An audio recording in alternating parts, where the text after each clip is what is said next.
And then I will go over here and make sure that's all good. And then we can have a casual conversation. Amazing. Okay. It does help to have this really large screen on the left side, though, because now I can be like, the comments everywhere. Because I can't, you can see, you're going to be able to see comments in here, but you're not going to be able to necessarily know who they are. Because for some reason they don't let you see that on the Facebook groups. I don't know. Oh yeah, it just says, it popped up now, Facebook user that says, I see you.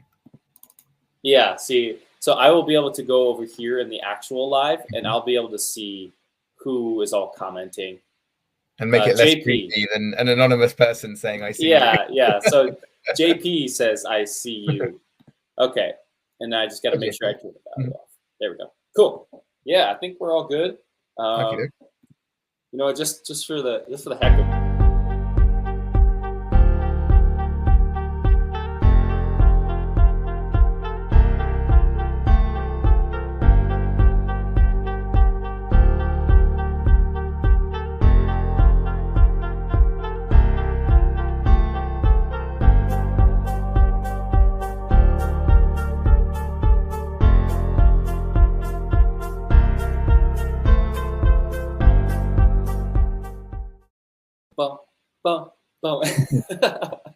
What's up, everybody? Time to fix my makeup. Yes. What's up, everybody? We are officially here. We're on StreamYard today because OBS was being dumb and my computer was completely shutting down and not working. So I think when I have special guests on, we'll probably use StreamYard just for the near future because it's a lot easier and we can, still see the comments, but we'll have a good conversation here. So Ben, I'm excited to have you here, man.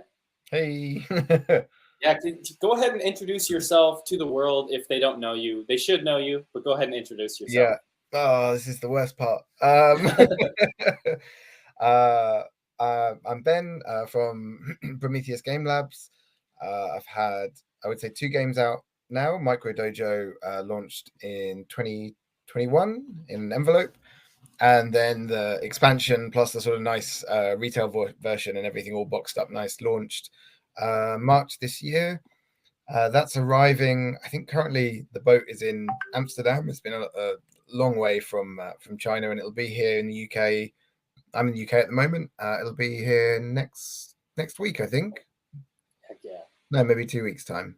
So yeah, looking forward to that and getting it sent out to everyone. Yeah, that's super exciting. I remember. Oh, go ahead.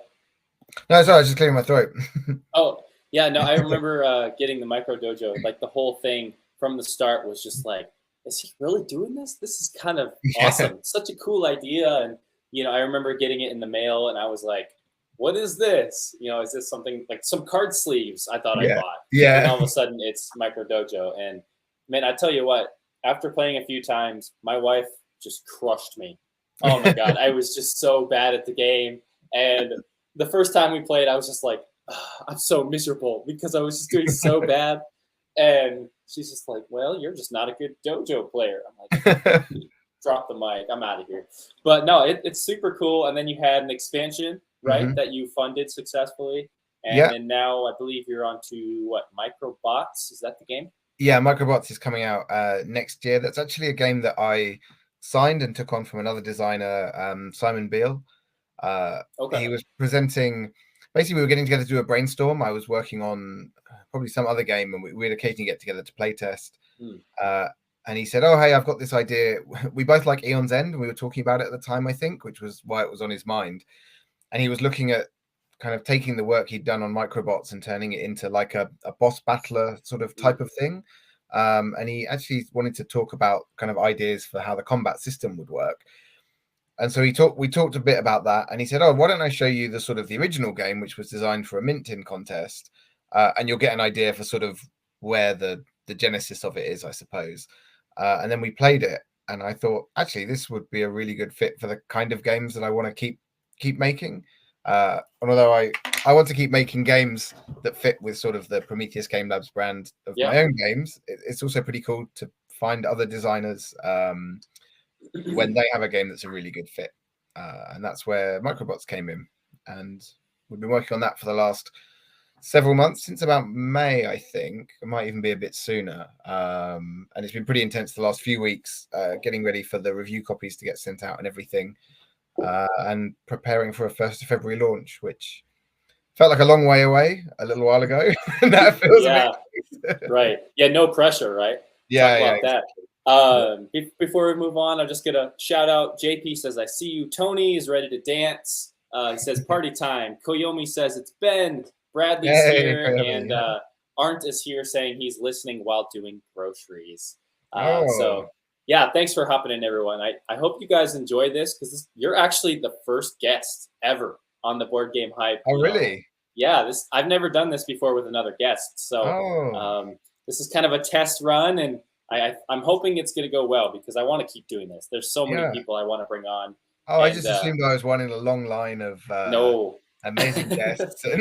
No, actually, there was a couple live streams ago because I do a live stream every Thursday, and a couple live streams ago, they're like, "Oh, we were brainstorming podcast ideas," and they were like, "Oh, you should get Ben Downton on to talk about, the micro games and stuff like that." Yeah. And so we'll get you on the podcast down the road here. But I was like, let's just get someone on. And I was already thinking of you because of that. And I was like, hey, let's get Ben on, and let's just talk about your experience as a publisher.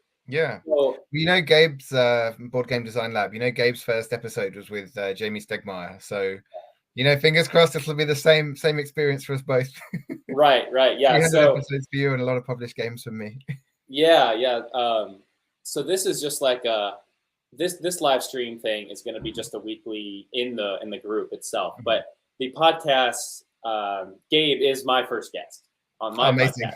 So I was like, hey, Gabe, you want to go full circle? Like you with Jamie, and then ending with you, and then now he's going full circle. I'm hopefully going to have a long run with the podcast. I'm excited. I recorded the first episode yesterday with Chris Baki. So, congrats. That's great. So it went smooth, and I'm excited. We're going to go forward. Yeah. But back to the topic at hand. Mm-hmm. So let's go back to that thing you said, that word you said that we all just love, pressure. Right? Yeah. How, as a new publisher now, how do you deal with the pressure of constantly having to make, new games and bringing new ideas to the table and stepping up from the previous game? How do you deal with that? Yeah, that is a big question. I definitely have felt the pressure, I think, because Microbots went so well. And I also feel with the original game, in some ways, I feel like I got a little bit lucky. Like, I think a lot of it was, right place, right time, the right product at the right time. But also the game, the idea I had for it there were like tweaks, but there weren't like tons and tons of changes. So I didn't really have to go through that design process that most designers go through, of doing just like loads of evolution, loads of changes. I mean, I know for games, often people say it's unrecognizable from their first prototype. The Micro Dojo board for the base game is identical to the one I threw together the very first time I made the game. Right. I did test a few other layouts where there was nothing that was substantially enough to warrant the change. So I just ended up sticking with like that first, like, well, let's see if this works. Obviously, there's other parts to it. So I definitely have felt the pressure of like trying to make the next one. I have ideas where it will fit in terms of the brand, which is quite helpful. I wouldn't say I set out with that initially when I did Micro Dojo, or even with Prometheus Game Labs, but figuring out what the sort of the brand is, which I've realized is 2-player games. They don't have to be small box, but I want to pack like as much like depth and value into a sort of tight 15 to 30 minute experience.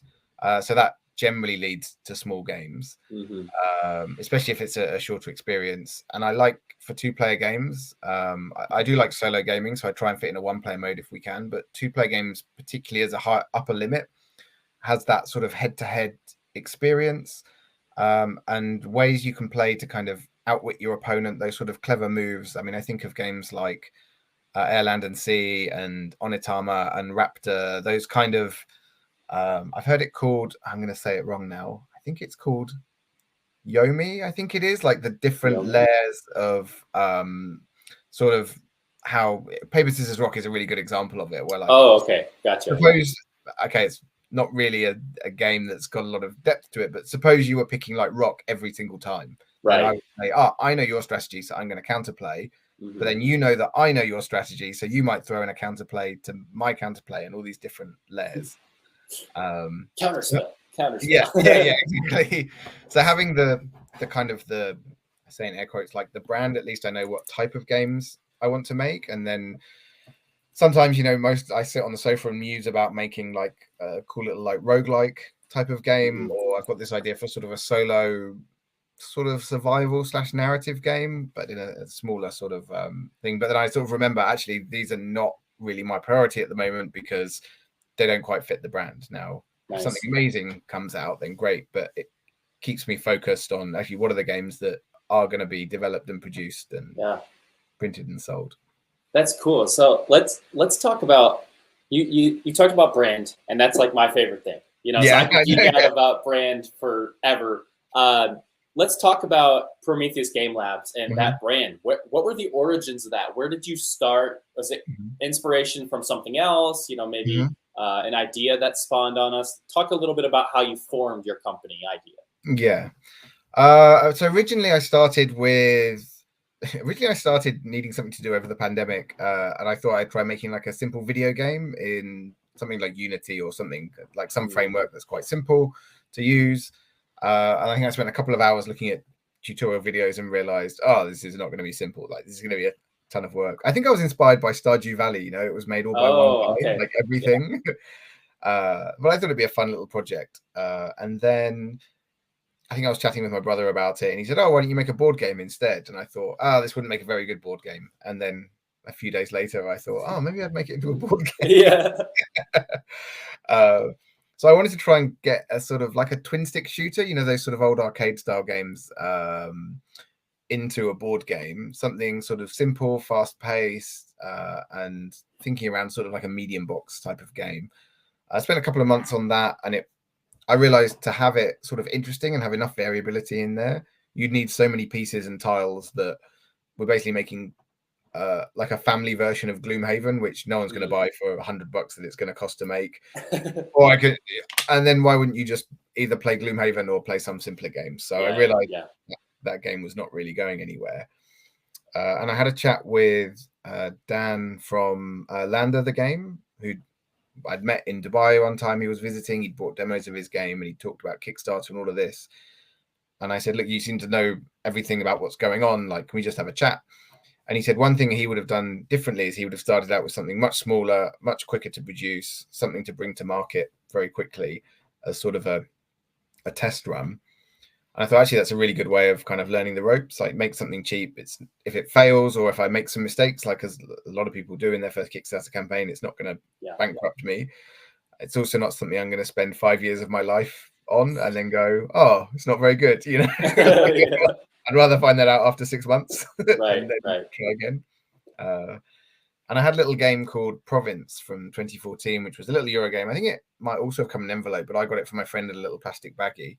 And it was a little pocket Euro game. We played it on the train on the way to a wedding, and then just put it in my jacket pocket, and that was it. Bingo. So I really like the idea of a full sort of Eurogame experience, which is kind of my favorite kind of games, but in a tiny package. One of my complaints about Province was it was cool, and definitely for $5, I think it was, you got $5 worth of game easily. But after a few plays, it's kind of the same game every time. I wanted to see if I could add some more variability to that, so it really was like a game you would play many times, knowing that even if you play Micro Dojo once, you've probably got more value per play than some other games that are on the shelf that get played once or even not played at all. Right. And Micro Dojo, I started with the envelope size, so figuring out what was the biggest size I had that I could ship as a letter and ship cheaply. And then just sort of went from there. That was a way of, you could almost call it a marketing project, because it was a way to reach a lot of people. And then I figured hopefully those people will see that I can deliver on time, and that I've done a campaign, and that I've learned and maybe made some mistakes that I've learned from as well. And then people think, I like that game, maybe I'll buy the next one. And that was kind of where everything started. Yeah, that's really cool, because like like just like Bradley says, it said that completely fair, fail small instead of fail big first. Yeah. And when I was doing a lot more marketing for, smaller indie publishers, my first thing I would say is like, what's your game? What's your goal? What's your purpose? And they would always come back with like, oh, I want this big, extravagant, big box, blah, blah, blah, blah. And I'm like, I don't want to work with you.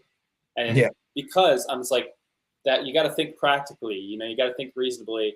Start with a small game, start with a mint tin is what I always like to say.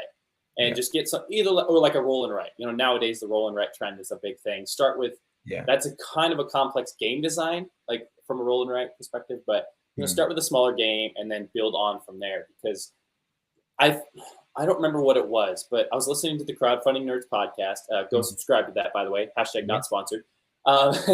Listening to that podcast, and they were talking about one of their clients started out with, a small game, funded really well. Second game, funded really well. Third game, and then fourth game was like this huge big box thing, and they went overboard and like tripled their funding goal.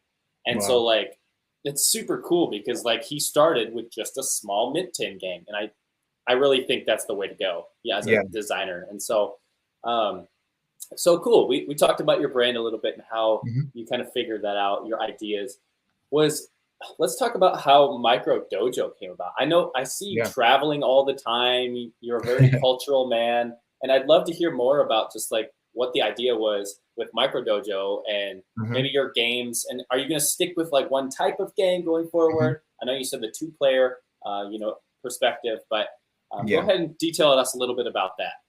Yeah, I mean, as for games that are coming up, like Microbots is a different theme. It's a slightly different format, being in the mint tin and being more of a head-to-head dueling game rather than a Euro game.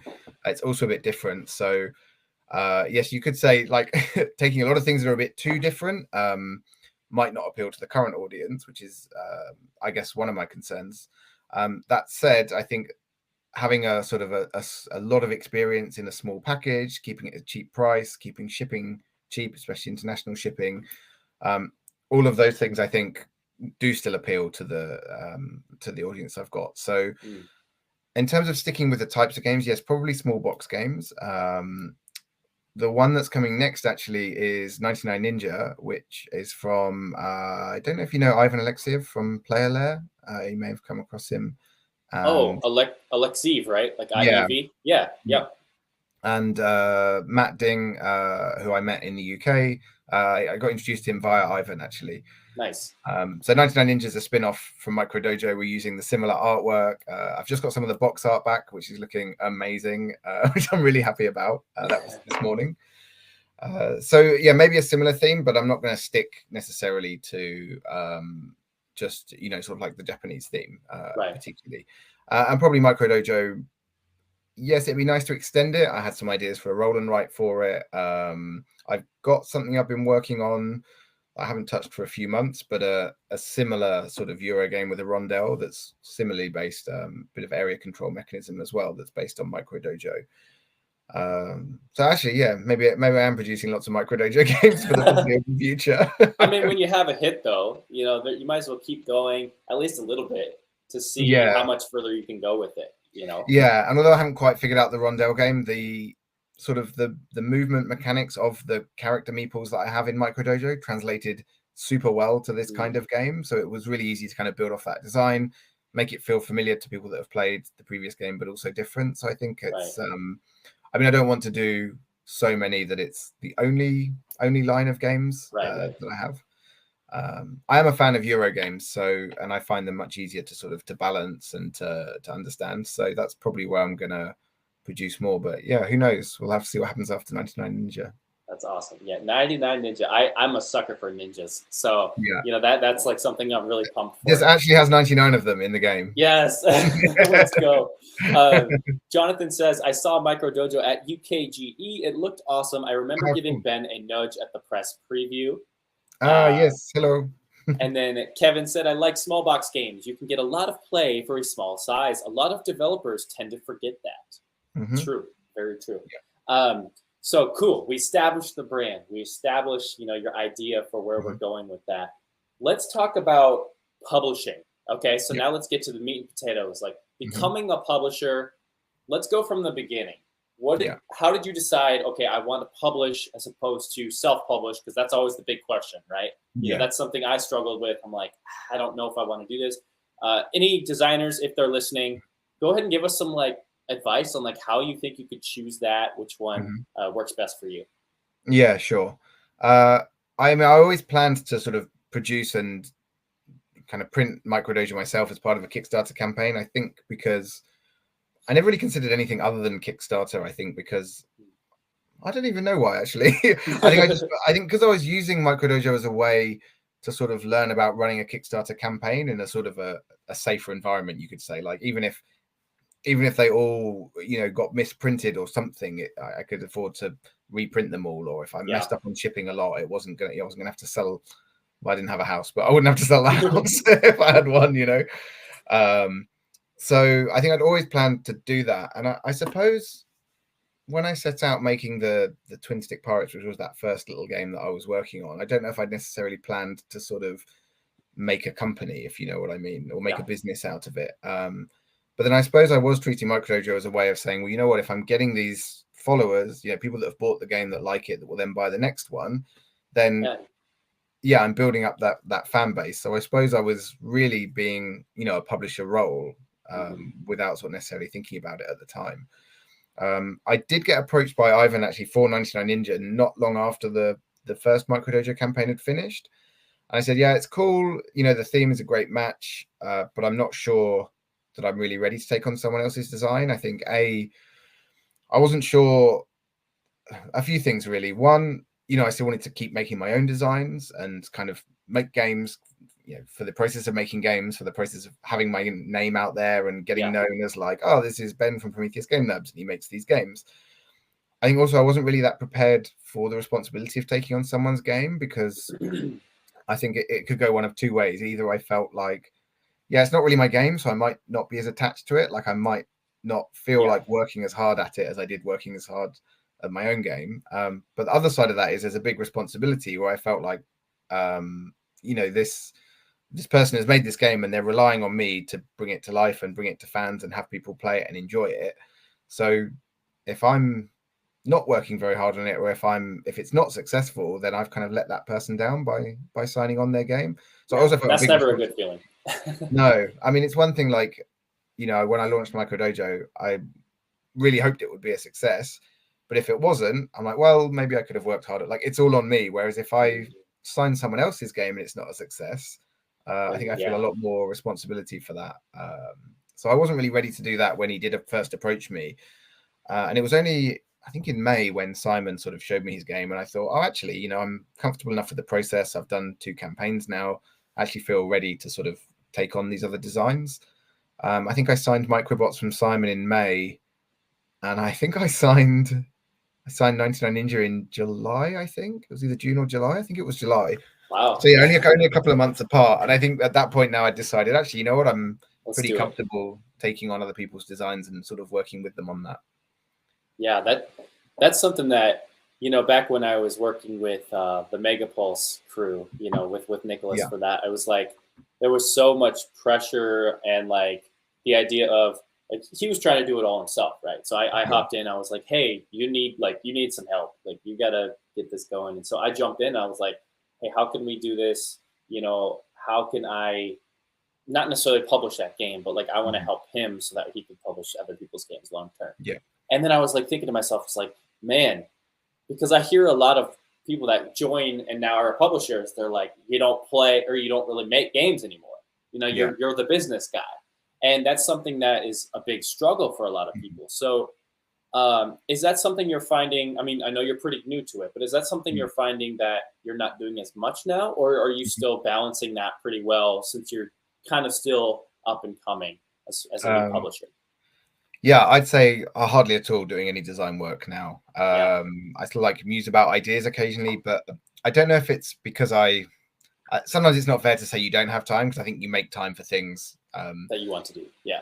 But I find because I'm doing, you know, like the marketing and promotion for the games, I'm not doing the graphic design and the illustration, but quite often I'll get stuff and then I'll spend a lot of time tweaking it, adapting it, So we spent a lot of time doing the graphic design, the layout, the rule book, writing, layout, working with the manufacturer for quotes, looking at dealing with the shipping for MicroDojo, dealing with fulfillment partners, so like all of these things. And I think, at least for me personally, I find it much easier to sit down in the day and do like 10 things that need doing than I did spend a week actually in Bulgaria in September to try and like live as a game designer. I had some time off work and I thought, oh, let's see, how this is. And I gave myself a full week to say, I'm going to design like all these games and I'm going to spend the whole day on it and be focused. And it's just a lot of like sitting in a cafe, staring at a laptop going, right, let's make a game. Where do we go from here? Yeah, and they all got almost finished, and I'll be like, oh, this isn't working. Maybe I'll go to another cafe. Maybe that will inspire me and get another coffee and just like bouncing between places trying to design. So what I will say is I think I found development a lot easier than design. And so a lot of what I'm doing, I don't know if this is normal in sort of the publisher role, but I'd say a lot of what I'm doing is development as well as design. As well as publishing.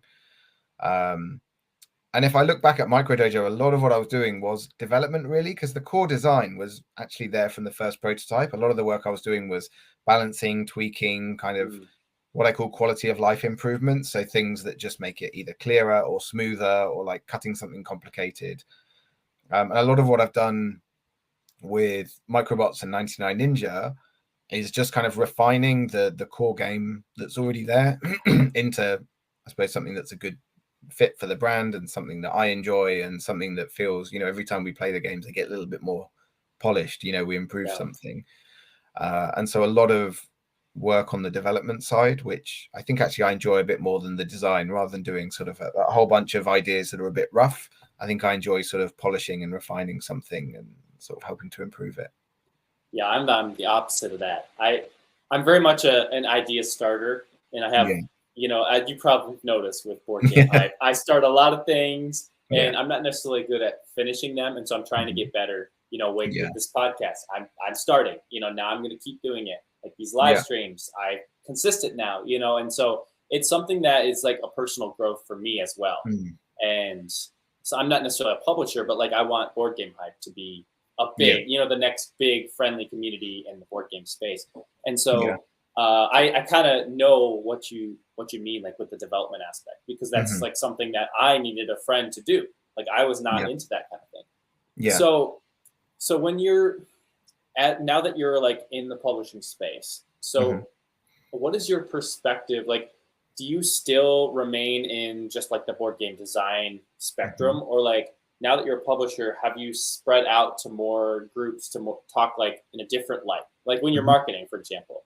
Yeah. Initially, you started in the design space probably and getting ideas. Like, how has that adapted and changed for you over time? I actually think it's hard to tell looking back, but I feel like lately, actually, I've been less involved in all of the other communities that are going on. So rather than getting more involved in other communities, like, I don't even know if they are there for sort of, just board game sort of logistics and things like that. Or I found I was already tapped into a lot of those groups starting off in the design side, because I was actually really a publisher, I suppose, just focused on MicroDojo and learning everything about the process.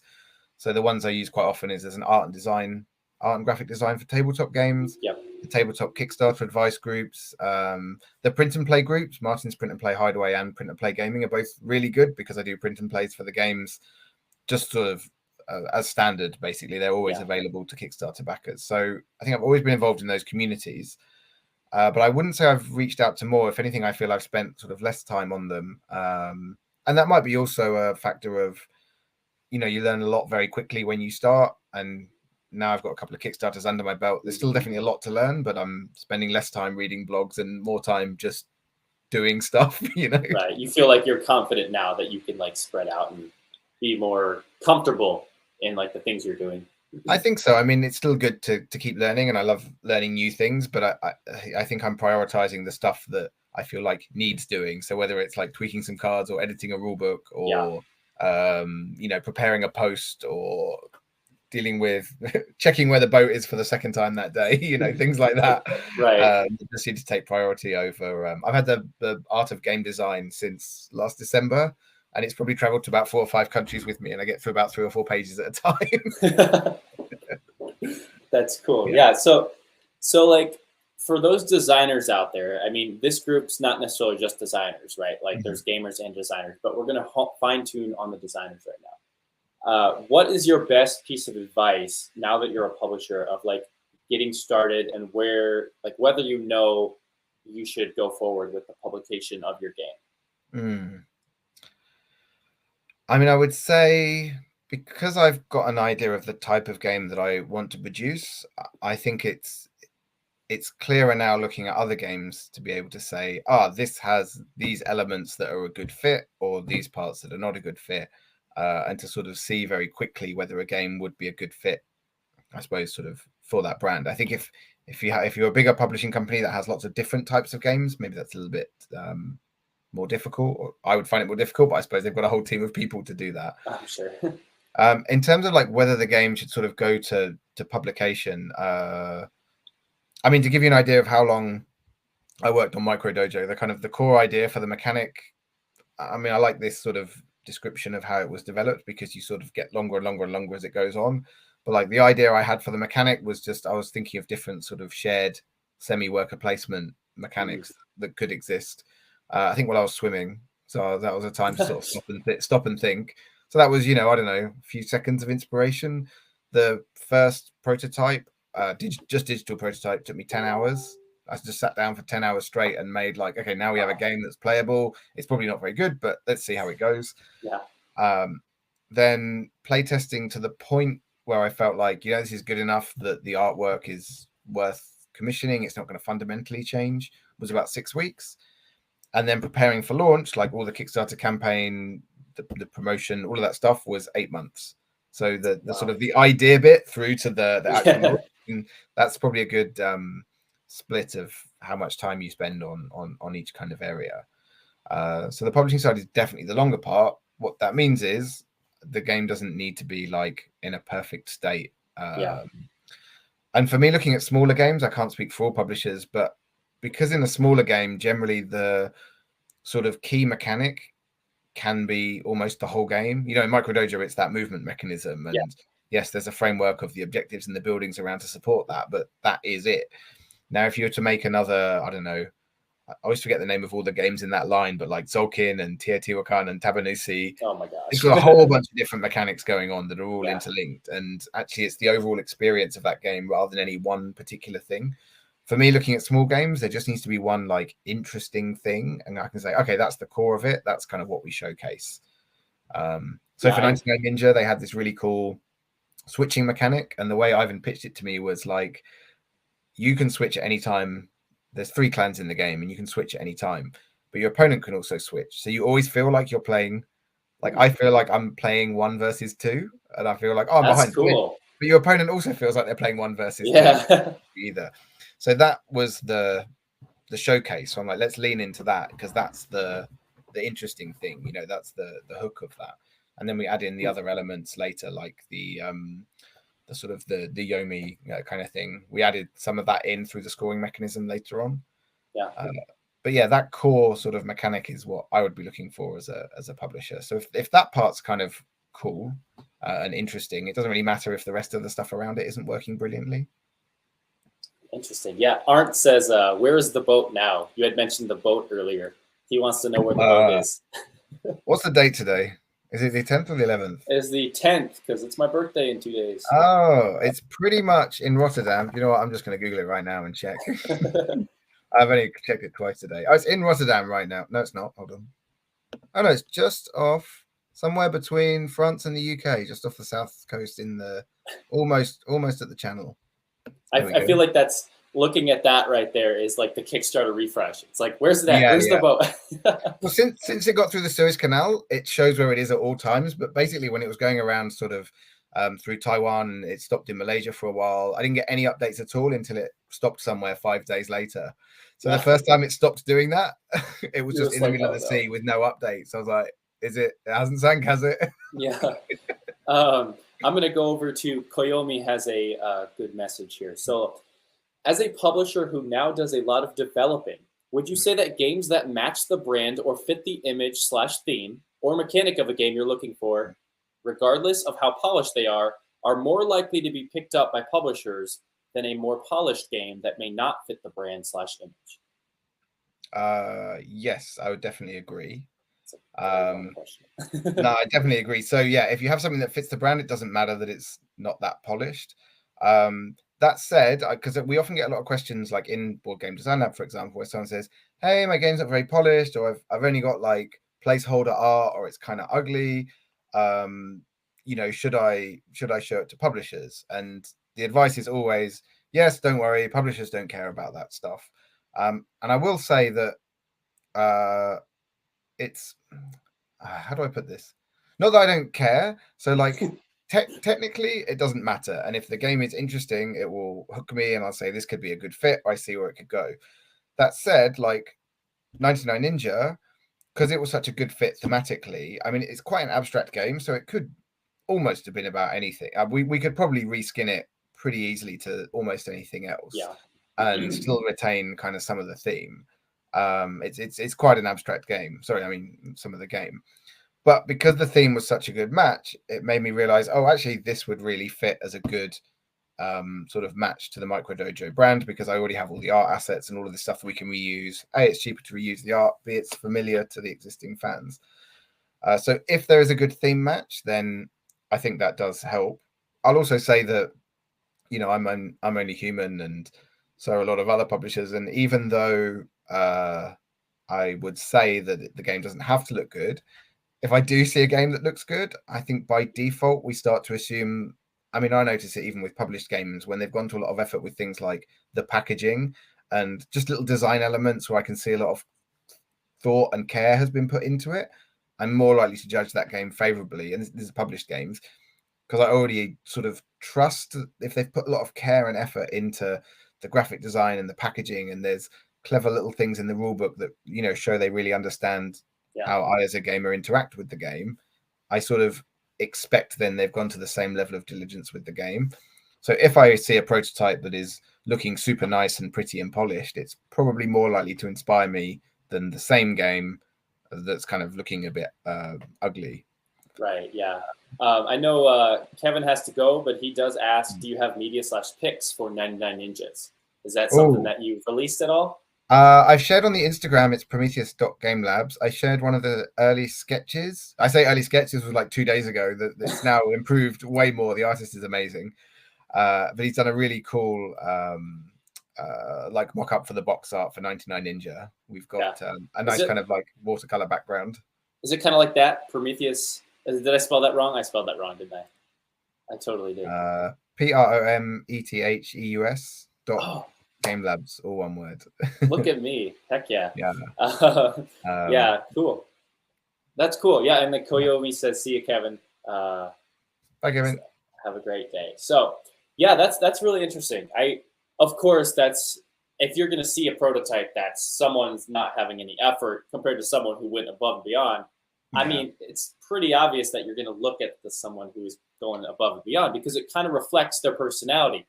It's something with me as a designer. I very much don't want my stuff to look bad. Like, and when I say bad, it's like I don't like the chicken scratch. I know they always say fail faster, get to the table as fast as possible. But I get my enjoyment out of doing that, making it look cool, making it look pretty. Yeah. And even if the design doesn't necessarily work very well, I had fun through the process. Like, again, I'm like the idea guy, and then I go through the process. I'm not a finisher necessarily. But like, for my I remember seeing like your banners for the channel and back with Punch Kick Block, like some of the stuff you're producing was just really amazing. And that's where I was going to go. It's like, just with Punch Kick Block, who knows if that game will ever get published. I might just keep it for myself. But yeah, no, the first game I had, it was like 3.5 hours long. I mean, it was so bad. Like, and even then it was black and white cards, but I had like a silhouette. I had a full little design. I was like, I fully went in on it. And of course I scrapped that super fast and it kind of changed around, but it's something about like that effort. And just like, I know a lot of people were more excited about the game because they saw the progression. They saw the effort that I was putting into things. And I think that speaks to a lot about like an individual, and general, just like how much effort they put behind their things. So, And it's inspiring for for me, especially I'm not particularly artistic, and I find it hard to sort of see, particularly from the art and graphics side. I get sketches from the artist and I think, like, yeah, it's okay, I don't love it, and I think, yeah, it's as good as it's get. And then he sends me an update and I'm like, oh my god, this is amazing, once he's sort of added the detail, and it's basically the same image but just with a bit more detail. And so I think if I do see something like, say, with Punch Kick Block, you had a very like cartoon style, very like a comic book style, I would say, to the cards and everything. I think then once I've seen something like that that's developed, it's not impossible, but it's harder for me. It's more work for me to see it any other way. Like, I see which way you've gone with it and go, oh, that's the game. Now, it's not to say that we couldn't reskin it to, I don't know, robots or something, but it's, I've been hooked in, I think, by the theme and the mechanic at the same time. So it definitely, it definitely helps to have that in place. I don't want to tell designers to like go and spend ages on the artwork and spend loads of money. If I get a game that's like I don't know, like an 8-player social deduction game and it looks amazing. Let's say someone presents me a Micro Dojo themed social deduction game. I'm probably still not going to pick it up, even if it looks, print ready. But then equally, if there's a choice between sort of two games and one of them is like nicely developed with a theme that makes sense and nice artwork, and the other one is similar but pretty rough, then I'm probably more likely to sort of pay more attention to the one that's nicely done, just because that's how I think humans work. Yeah, exactly. Yeah. I think it's 12:45. Wow, we've been talking. Jeez, this is so easy to talk. Yeah, I figured we could talk all day. I could talk for another 12 hours. I got to get back to my work. But yeah, no. So before I may or may not be able to do this mini game since I am using StreamYard. I'm going to try something different with it. Okay. But let's put one last piece of advice out there for any of the designers that are listening now, or maybe you're going to listen later. What is your one piece of advice of becoming a publisher? Just how do you know, I guess, if you want to be a publisher? We already went over that. Yeah. But maybe let's go into what is your favorite thing about being a publisher? And has that really, do you regret becoming a publisher as opposed to just being a designer to help publish other games? Maybe that's a good question. I would say that I maybe not regret, maybe regret a little bit that I'm not spending as much time on design, and maybe I would say not so much that I regret not being able to do that, but that I'm struggling to sort of find time to go into design and make the next game and do that. Equally, I think if I was to be making tons and tons of designs and sort of coming up pitching to publishers, I think you need to be pretty resilient to keep plowing away at it, keep making games, keep getting in touch with publishers, keep getting rejected a lot. Because I suppose the nice thing about being a publisher is you don't really get rejected because you don't know if someone looks at your game and goes, not for me. Whereas if you're pitching to publishers, you have someone right there going, not for me. So stop making these games. Yeah. So I get a lot more rejections, but I don't know about them. Yeah. Because a lot more people have sight of it that just walk on by. So so no, it's a shame that I'm not working on design as much. Equally, that's something I could change. So I think I have to assume that I'm doing the things that I either feel most comfortable doing or am enjoying the most. And I'm really enjoying, one nice thing about developing is I'm really enjoying working with other people and talking to them about designs, because some of the most exciting things is working with other people and going, oh, we could do this, or oh, what if we change this, and that kind of process. And I think going back to another game to sort of make on my own is that little bit tougher. So with development, it's quite nice. Another nice thing about development is, I'll give you an example, sort of with Microbots, it started out, you would roll dice, and if your dice were over a certain number, you would be successful and you would hit the opponent and you would do 1 damage. And the first thing I wanted to change was to make it a bit less random and more thinky. So that's where we introduced these tokens that you play that are sort of, once you've played them, they're exhausted. So you can see who's played what you have available and try and kind of predict what your opponent's going to do. But we were still only 1 damage if you were successful. And I was like, I want to have more big, exciting moments where if I get a really big hit, something amazing happens. And Simon said, oh, yeah, but you're limited to 7 health, so someone could just win the game in one turn, and that wouldn't be very good. And so I threw this idea out there, and a week later, Simon came back and said, I've thought about it, and why don't we do that, but we just cap it at 3 damage? And that just turned out to be a brilliant that added another element to the game. Yeah. And it's really nice. I think I did the same thing with 99 Ninja. I mentioned we could have scoring tracks like in Seven Wonders Duel, like a tug of war. And that's turned out back and forth. Yeah, and that's given us a way to have this really cool showdown at the end. Nice. And so it's kind of nice to sort of hop onto a call for a couple of hours, play games, talk about ideas, and then I can just sort of say, I'd like to have more of this and this kind of experience, and maybe we could do something like this. And then the guys come back to me a week later with something that's way better than what I suggested, but really fits exactly what I asked for. And it's really nice to be able to kind of have these ideas, and then someone goes away and does a better job. I do enjoy that part a lot. Yeah. Koyomi has another question. Mm-hmm. So it says, when you're looking for submissions, where do you post it? I know I see a few on the compendiums and lists, but I think a few just post on social media these days. Which do you feel is more common, and what do you personally prefer to do? So I have a plan. I've got a post that's kind of drafted at the moment for when I'm looking at submissions. I probably need to be looking at submissions around about June time, because I want to have the next games lined up before 99 Ninja's done. That said, there's a lot going on at the moment, and I might welcome a short break. So I might pick something up in like July or August. But I've got a post prepared that basically says I'm looking for submissions. These are the kind of games I'm looking for. And I don't know if many publishers do this, but I've written a section on these are the types of games that I'm very inspired by, that fit really well with the brand, that if you've never played them, I recommend playing them. And also these are the elements of that game that I really like. So I've listed Onitama because I like the elegance of the design, but it has quite a lot of depth to it. I've listed Air, Land, and Sea because I like how tight it is and how much counterplay there is. It's a brilliant game. I really like it. So I've listed all these games, maybe like 4 or 5 of them, that say these are good inspirations for the type of experience I'm looking for. So, if your game fits this experience, then we've got a good idea for, maybe it'd be a good fit. How that goes, I'll have to report back sometime next year and let you know what it's like when I'm taking submissions. But 99 Ninja and Microbots both came just through. I wasn't really looking for submissions; they just found me, and it happened that they were a good fit. So, yeah, I mean, I know like bigger publishers will have like periods where they do formal submissions and things. I think if you've got personal relationships with people, like Simon and I played games together, Ivan and I played games. Ivan actually played Micro Dojo before I did. At the end of that 10-hour day, I posted it and said, look, I'll get to playing it tomorrow. And Ivan printed it off and played it and messaged me the right away. Day. And I was like, I haven't even played it yet. Like, is it any good? That's awesome.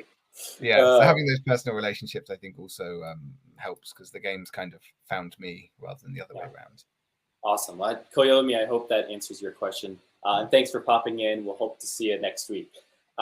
Cool. I think we dove into quite a good number of things there. Is there any last minute things that we should talk about, just as far as your experience and maybe last minute pieces of advice? Aunt did ask a question that I said I promised I'd try to remember, which was how doing the yoga and the acro yoga helps with publishing and game design. I thought about it. It was quite a difficult one to answer. I think if it does help. The one thing I thought of that might be a link is in acro yoga, you're always working with a partner. And what I love about it, it just seems to be like brilliant people that do it. But one of the things I think that goes really well when we're trying to do something is sometimes it's not clear like who messed up or why something's going wrong, and we're trying to figure it out together.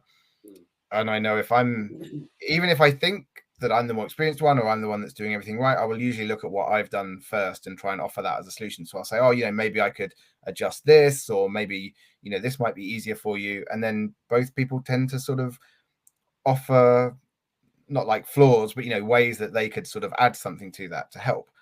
Whereas very, very occasionally, maybe 1% of the time, I'm with a partner that's much more directive, like saying, oh, you've done this wrong. And that makes me feel less like saying, oh, well, maybe I could do this better. Maybe you could do this better. It becomes it has that barrier. Right. So in working with other designers in that sort of development role, I think, trying to sort of keep an environment of building up the game rather than saying, oh, this doesn't work, I don't like your idea. Things like that is something that I'm quite conscious of, because then it becomes very defensive for both of you. Whereas if we're sort of working together on the problem, it's a much more sort of enjoyable environment to work in, and we get better results. So I hope that kind of answers the question. That's probably the best best link I've got. Yeah, no, I think you gave quite a bit of value in this live stream. I think a lot of people are going to really enjoy this. I'm also posting this to the YouTube page as well.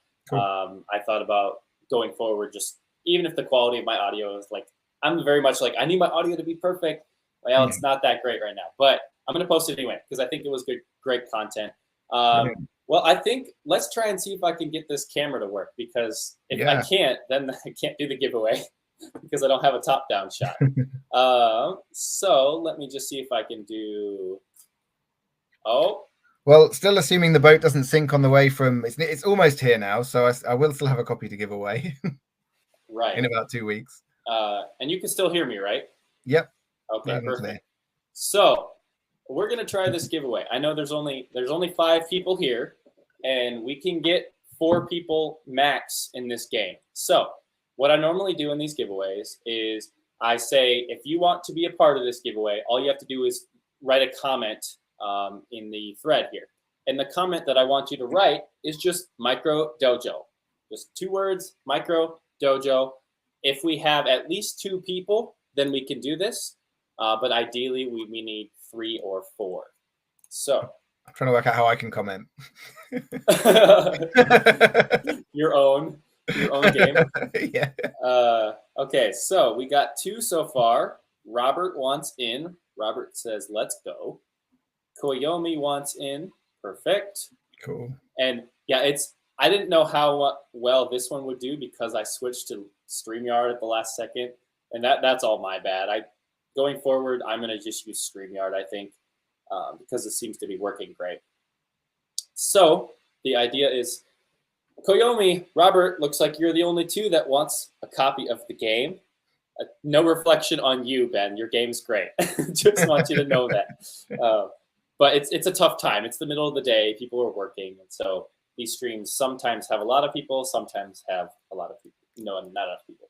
It's fine. Okay. I told you I like 2-player games, so. Yeah, let's do it. Well, this one, I will tell you, I absolutely did not balance whatsoever. I made up in 10 minutes. So this is probably not going to be the best at 2-player, but we're just going to game design it up really quick. Arndt says he can't join. I'm cooking right now. So actually, Ben, you're going to be Arndt. Okay, how about that? Okay. So we're going to do a 3-player game. I think Arndt might have a copy on the way anyway. So if he gets lucky, he might have another one. Well, here's how that works. Like if someone already has the game or has already won, they get to choose someone else in the community that gets the game. So nice. Just to know, I'm on my phone, so the board is like the size of my thumb. That's cool. As long as you can see the icons, that's all you need to know. I can't zoom in, otherwise I would. So the goal of this game is to be the last, what do they call them? Not dojo person. What do they call these people? They're meeples in the game because they're all different characters, yeah. Okay, so to be the last meeple standing. And we're going to be doing that. We're basically going to be battling it out each other. Robert is going to be the, Robert, you're going to be the orange meeple here. I'm going to make a note here. Orange meeple. Koyomi is going to be the blue meeple. And then Ben/Arndt is going to be the red meeple here. Red meeple. So what I need you to do is we're going to do this live. So when I say go, you're going to say one of these icons. And so the icons here are, we have a line. So you could just say line. You could say star, circle, or square. Those are the 4 icons that we have. And so the goal of this is, when I say go, you're going to say, I want to move to either the line or the star. Okay? So if you say star, I'm going to move your character there. And let's say this one says circle and this one says square. We're going to continue to do that until someone runs into another individual. Once that happens, now we're on to a battle. Then it's up to Ben to roll the dice for the 2 combatants in that battle. And whoever gets the higher dice roll gets knocked back. Yeah, go get some dice. Whoever gets the highest dice roll gets knocked back to the beginning. And then once everyone's moved, that's the end of the round. At the end of the round, I have 1, 2, 3, 4, 5 cards here. The floorboards are actually going to shift and fall out from underneath you. Aren't there 2 squares adjacent to me? Koyomi, there are 1, 2, 3 squares. It is not orthogonal, so you can jump diagonal in this game. Then I'm going to flip over one of these cards. And if you're on one of those spaces with this card, you are out of the game. So it's kind of like the floorboards are completely getting wiped out from you. Does that make sense? Are there any questions? Did I explain that well enough, Ben? Probably not. I think I understand. Okay. I've got my dice at the ready. Okay, perfect. So round one, matching the characters. Oh heck yeah! Red, blue, and orange. So round one, I'm just gonna say, I always need to do this to write. Round one, select your icon. And okay, go ahead and select your icon. And which one are you going to jump to?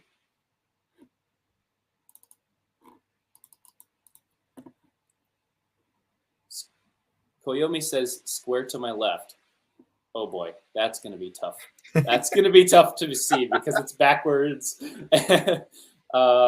Square to her left. I'm going to say it's this one because I'm looking at it backwards on the square. Robert says line up. Robert is orange, so line. Oh, Robert, you're orange. I moved you, didn't I? Line up. I'm going to say up is this one. I think so. This is so hard. And then, Ben, okay. What are you going to choose? Let's send the samurai to the circle. That's unambiguous. Okay. Into the circle. Yeah. Cool. Oh, wow, I'm glad I got that all right. Okay, I'm going to shuffle these up now. That's the end of round one. So let's see if anyone is getting knocked out. And this is going to easily thin out where you can jump because this is going to be live for the whole rest of the game. So here we go. The micro dojo space. So no one is standing on that, so no one gets out. But now that means the first person to get defeated in a battle goes back to the beginning and immediately falls out, and they're out of the giveaway. They're no longer able. Okay, next round. And select. Boom. Where are we gonna go next? I love doing these little mini games. They're so fun. I think you've made Squid Game here with micro pieces. Kinda, yeah. This is tense. It is tense. Okay, so Robert says star. So orange. Robert goes star. What if we all go for star? Do we have a 3-way battle? Yeah, let's do it. Koyomi says square to my right. I believe that's this one right here. And yeah, go ahead, Ben. If I go for line, then someone will get eliminated this round. Yeah, let's go on the right side. Okay, right side is this one. Yeah. Perfect. Okay, no battles. No battles. Here we go. Next space is going to be star. Uh-oh. Oh, no. We have a lucky number. Orange. Robert, you jump to the star, and you are knocked out, my friend. Can you see that? There we go. So Robert is out. Now it's a 2-way battle. So we're going to go a few rounds because I want to see one battle here. Okay, go ahead. It's Arndt versus Koyomi. Go ahead and select. Okay, let's go down to the line. Let's finish this. Let's finish it. And this is such a basic little game. I needed to do just something really quick because I knew this was going to be a longer episode, so I wanted to have a quick game for us to play. Oh, Koyomi's running away. Look. Koyomi's like, no, I'm going to just hope the cards that are on my Yeah, we're going to trust the cards rather than the dice. Trust the cards over the dice. Okay, here we go. Who is going to go? And... Oh, no! Koyomi, you chose the circle. I am sorry, but you have fell through the floorboards. You are no longer in the dojo. That means, Ben, you have won your own game. Just kidding. At least I didn't have to roll any of the dice because I'd have felt really bad if I won a dice roll and then no one could see it. So you have officially won for Arndt. If he has the game already, then he gets to choose. Well, we get to do the second place, which is Koyomi. So I believe Koyomi, if Arndt says it's okay, Koyomi will be getting the giveaway anyways. So that was fun. I know it was just small, something tiny, but it was kind of fun, right? Yeah, cool. Awesome. Well, Ben, thank you so much for jumping in. I hope you guys enjoyed this video today. Wait until next week. We're going to be having Roberto on next week to talk about just how to get into the industry and just ideas of how you can possibly get into the industry. And we're going to talk about that next week. So stay tuned. Thanks, Ben, and good luck with everything you're doing. Cool. Awesome. Catch you later. We'll talk to you later. Bye.